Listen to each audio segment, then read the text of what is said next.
Hello guys! Welcome back sa ating channel. At sa mga bagong pasok, ayan, welcome po kayong lahat. At for the information of everyone, guys, ang ating channel ay mainly more on information about Croatia. Sa pag-a-apply, sa mga detalye ng mga trabaho dito sa Croatia, guys. Ayan, may mga information akong na-share, lalo na sa una kong channel. Pero ang topic natin today ay about sa snow. Ayan, share ko sa inyo. Umuulan ng snow ngayon. Tara! At umuulan ng snow. So kung pansin nyo, meron pang snow sa garden. Hindi pa nalulusaw. So tingnan nyo naman guys. Pangatlong beses na umuulan ng snow. Pero this year, ito ay pangalawa pa lang. Compare sa mga nakaraang taon guys, talagang madalang na mag-snow.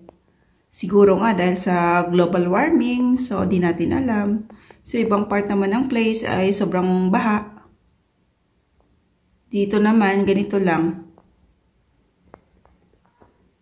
So ang ganda niyan tingnan.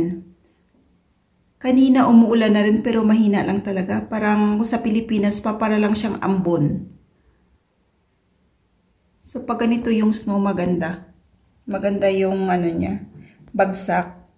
Kung dumami pa to, mabilis tong mapuno ang garden ng snow. Kung hanggang mamaya pa ito guys. Maganda to hanggang bukas. Kasi pag cotton-like ang snow, hindi siya basa. So pag bumagsak siya sa lupa, naiipon siya. Compare dun sa tinatawag naming slick na kasama ang snow at ang rain. So hindi naman siya ganun kalamig. So ito yan, para siyang mga kutitap. Para mga alitap-tap na bumabagsak. Ayan. So, nung first time kong pumunta dito sa Europe, nung umulan ng snow, tuwang-tuwa kami. Talagang kahit nabasa yung snow, talagang inapak-apakan namin. Naabangan talaga namin yung snow. Pero ngayon guys, ayan, sa bintana na lang. Pero kung maganda pang snow, bukas lalabas tayo. Isasako natin ang snow. Charot lang. So, malamig. Malamig sa labas. Yan, maganda lang talaga siyang tingnan. So, samahan nyo akong manood ng snow hanggang mamaya.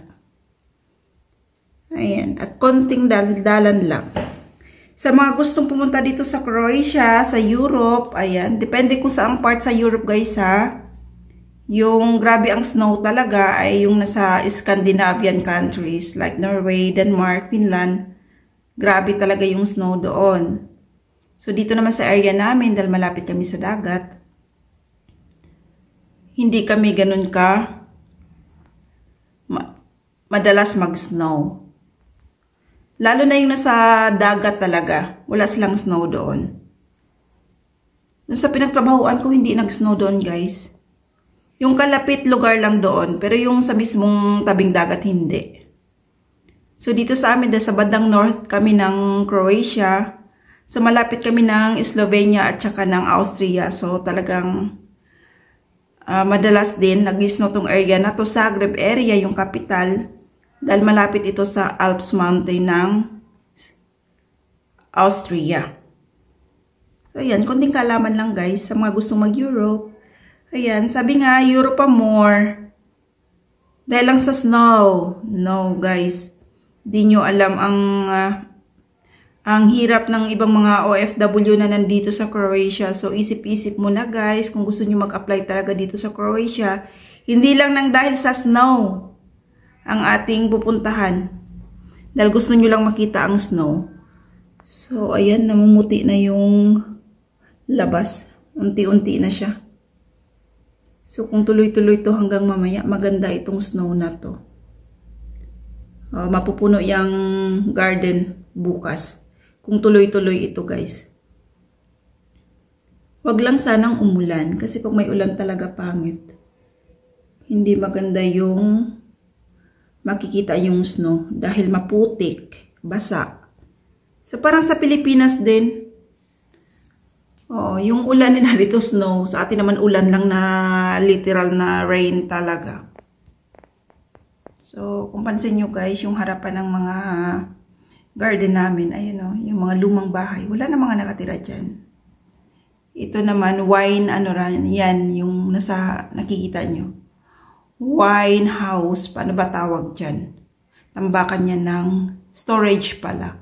Wine storage, pero wala na. Luma na yan, wala na nakalagay na mga wine dyan, mga empty barrel na lang. Tapos yun naman, lumang bahay, wala na nakatira dyan, empty na yan.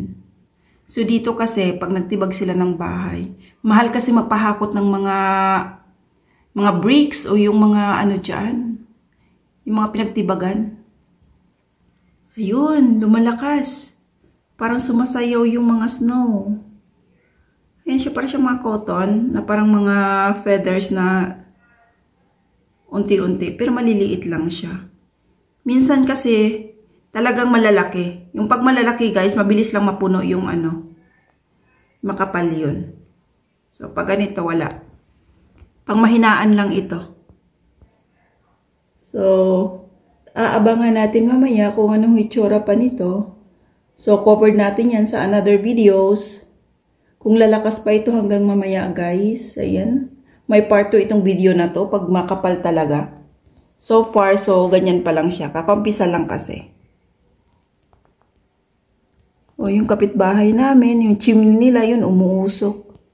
Yung iba kasi dito guys, gumagamit pa rin ng kahoy para sa heating system nila. Kami kasi naka-gas yung sa amin. So, ayan. Literal Europe guys, sa bandang likuran ng bahay namin. Pansin nyo doon, yung mga bubong nila, umuusok. So, dito sa area na to, ilan lang ang gumagamit doon kasi naka-gas na. Hindi na sila kikiuso sa maggatong-gatong. Abala kasi naman yun. Gagatungan mo ng gagatungan yun eh. Ayan, humina na. Pabugso-bugso lang siya. 1 hour ago din, nag-snow din siya. Pero maano lang. Very slight lang. Ayan na guys, wala na. Ayan, paubos na. So, abangan natin mamaya kung tuloy-tuloy pa ito. Ayan, mag-part 2 tayo ng ating video. Tingnan natin. Sana lumakas, tas mapuno yung garden. Bukas, para magsasako tayo ng snow, gagawa tayong snowman. Late na snowman. Oo, magtatanim tayo ng ano doon sa labas. Mga beer. Baka sakaling dumami. So, nawala na guys. Naubos na. Ayan, wala na.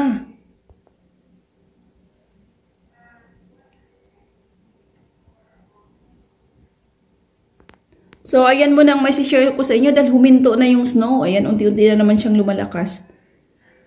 Ayan, maraming salamat sa support ninyo guys sa aking channel. And of course, sa mga hindi pa nakasubscribe, please subscribe and share our videos guys.